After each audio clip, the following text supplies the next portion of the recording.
DSC preparation కి మిగిలిన తక్కువ సమయాన్ని డిఎస్సి 2024 యాప్ లేదా DSC2024.com తో జాబ్ ని సాధించండి.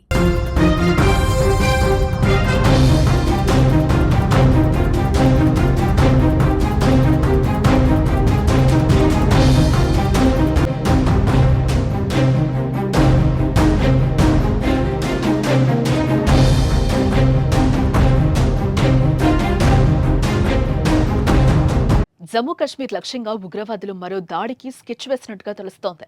భద్రతా బలగాలు, పర్యాటకులు, సామాన్య ప్రజల టార్గెట్ గా కాకుండా జైళ్లపై అటాక్ కు ముష్కరులు ప్లాన్ వేసినట్టుగా సమాచారం. కశ్మీర్ జైళ్లలో ఉన్న హై ప్రొఫైల్ ఉగ్ర నాయకులను విడిపించుకోవడానికి జైళ్లపై దాడి చేయాలని చూస్తున్నట్టుగా తెలుస్తోంది. ఇప్పటికే పహల్గామ్ ఉగ్రదాడి దర్యాప్తులో భాగంగా చాలా మంది స్లీపర్ సెల్స్, ఓవర్ గ్రౌండ్ వర్కర్లను తీసుకొచ్చి ఈ జైళ్లలో ఉంచారు. వీరితో పాటు ఆర్మీ వాహనంపై దాడి కేసులో నిందితులైన నిసార్, ముస్తాక్ సహచరులను జాతీయ దర్యాప్తు సంస్థ ప్రశ్నిస్తోంది.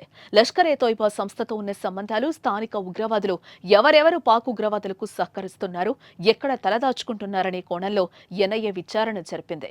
ఈ నేపథ్యంలో జైళ్లపై దాడి జరగొచ్చని సమాచారం నిఘా వర్గాలకు చేరింది. ఉగ్రదాడిని నిఘా వర్గాలు పసిగట్టి భద్రతా బలగాలను అప్రమత్తం చేశాయి. ఈ క్రమంలో Srinagar central jail, Kot Balwal jail, జమ్మూలోని జైళ్లకు భారీ ఎత్తున భద్రత కల్పించారు.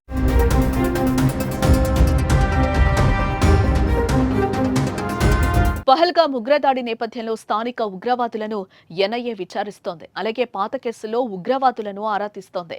ఈ క్రమంలోనే ఇండియన్ ఆర్మీ వెహికల్స్ పై దాడికి పాల్పడ్డ కేసులో అరెస్ట్ అయి జైలులో ఉన్న నిసార్, ముస్తక్లను విచారించగా జైలుపై దాడి విషయాలు బయటపడ్డాయి. గతంలో జైళ్ల సెక్యూరిటీ బాధ్యత సిఆర్పీఎఫ్ చేతిలో ఉండేది. 2023 నుంచి జైళ్ల నిర్వహణ బాధ్యత సిఆర్పీఎఫ్ నుంచి సిఐఎస్ఎఫ్ కు బదిలీ అయ్యింది. ఉగ్రదాడి నేపథ్యంలో సిఐఎస్ఎఫ్ హై అలర్ట్ ప్రకటించింది. జైళ్ల భద్రతపై ఉన్నతాధికారులతో సిఐఎస్ఎఫ్ డైరెక్టర్ సమీక్ష నిర్వహించారు. ఉగ్రదాడి జరిగే అవకాశం ఉన్న జైళ్లలో Srinagar central jail, Kot Bahlal jail, Jammu jail ఉన్నాయి.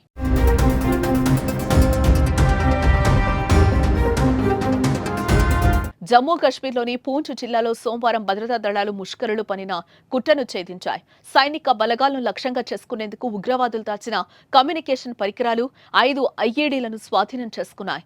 ఈ స్థావరం సురాన్ కోటు ప్రాంతానికి అత్యంత సమీపంలోనే ఉంది.